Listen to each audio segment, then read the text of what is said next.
Huwag kayong tamad.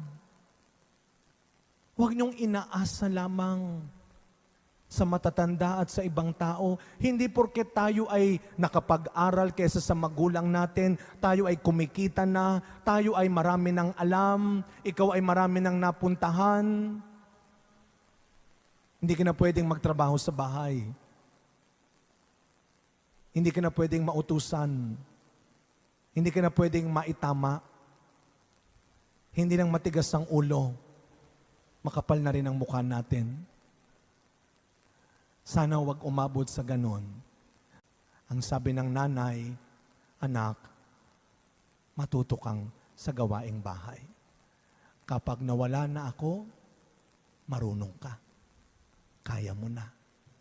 Sabi ng tatay, anak, pakinggan mo nanay mo. Maniwala ka sa nanay mo. Dahil pag nauna ako sa kanya, kawawa ka.